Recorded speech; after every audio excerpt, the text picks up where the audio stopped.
14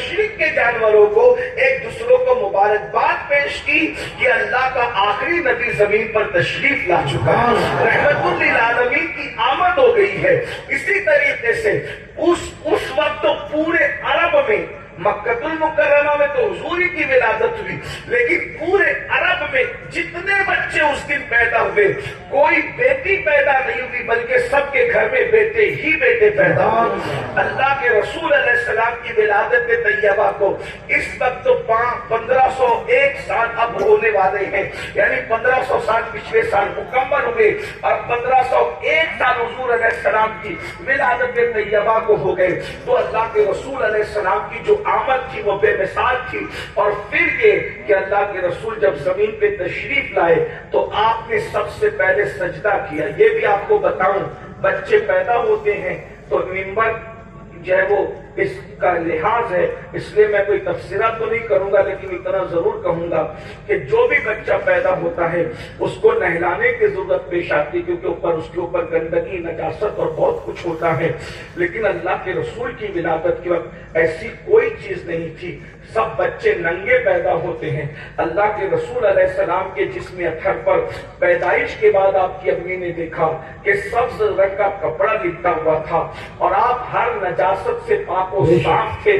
اور جو بھی بچہ پیدا ہوتا ہے، میں آپ کو بتاؤں حیا کے پردے میں کہ اس کے ناف کے اندر ایک نلی ہوتی ہے جس کو نال کہتے ہیں، اور وہ نال اس لیے ہوتا ہے کہ اسی کے ذریعے سے وہ بچے کو ماں کے پیٹ میں اللہ کھانا کھلاتا ہے۔ اور کھانا کیا ہوتا ہے؟ ماں کا جو ناپاک خون ہوتا ہے جو ان دنوں بند ہو جاتا ہے، وہی بچے کی غذا بنتا ہے، تو اس کے پیٹ کے ذریعے سے اللہ اس کو کھلاتا ہے۔ ایک بات آپ کو یہ بھی بتا دوں، انسان دنیا میں آ کے منہ سے کھاتا پیتا ہے، لیکن اللہ پیٹ میں، ماں کے پیٹ میں منہ سے نہیں کھلاتا۔ کہاں سے کھلاتا ہے؟ ناف کے ذریعے سے کھلاتا ہے۔ کیوں؟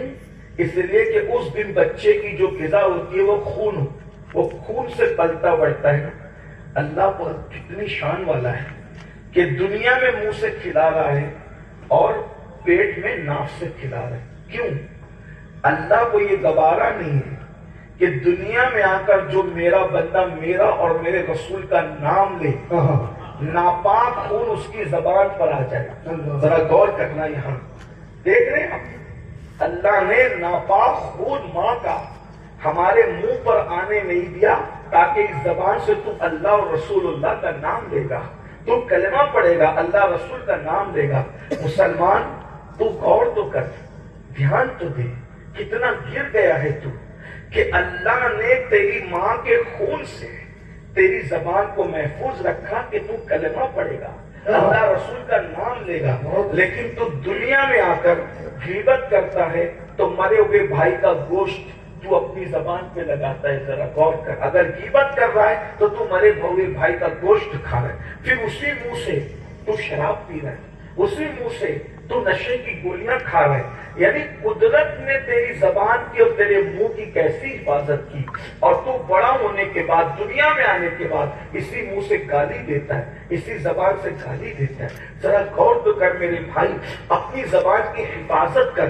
جب قدرت نے تیری زبان کی اتنی حفاظت کی ماں کے پیٹ میں، تو تو کچھ تو اپنی زبان کی حفاظت سیکھ۔ تو بہرحال تو بچے ماں کے پیٹ میں ماں کے خون سے پلتے بڑھتے ہیں، اور اگر وہ نال نہ ہو تو بچہ مر جائے گا۔ یاد رکھنا، بچہ مر جائے گا، زندہ نہیں رہے گا، کیونکہ جب وہ کھائے گا پیے گا نہیں تو کیا ہوگا۔ لیکن یہ میرے نبی کا معجزہ ہے، حضور پیدا ہوئے، سارے بچے نال کے ساتھ پیدا ہوتے ہیں، حضور علیہ السلام کی ناف میں وہ نال موجود نہیں تھا، کیونکہ تم سب اور ہم سب ماں کا خون پی کر کے پیدا ہوئے، اور اللہ کے رسول رحمت عالم کو ماں کا خون نہیں پلایا گیا بلکہ اللہ کے نور سے بنایا گیا۔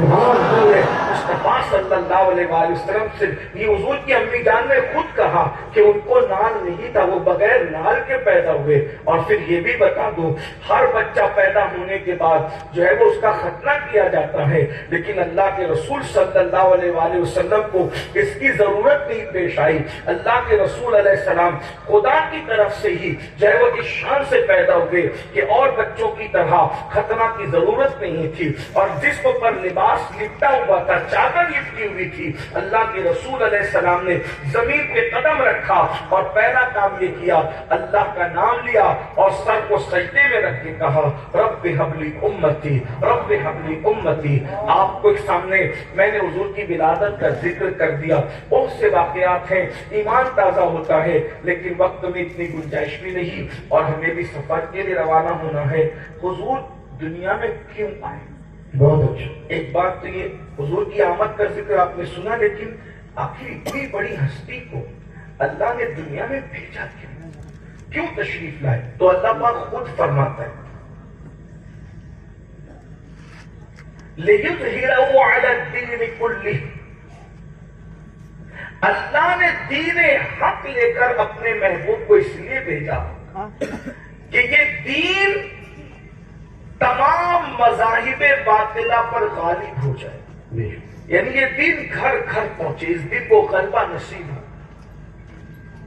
لِيُظْهِرَهُ عَلَى الدِّينِ كُلِّهِ وَلَوْ كَرِهَ الْمُشْرِكُونَ. اگر مشرکین برا مانتے تو وہ برا مانتے رہے، اللہ نے غلبہ دین کے لیے بھیجا. تو اللہ کے رسول علیہ السلام دین کے غلبے کے لیے، دین کی خدمت کے لیے اس زمین پہ تشریف لائے تھے. اور اللہ کے رسول علیہ السلام نے غلبہ دین کے لیے اتنی محنت کی، اتنی محنت کی کہ اتنی محنت کا تصور آپ کسی سے نہیں کر سکتے.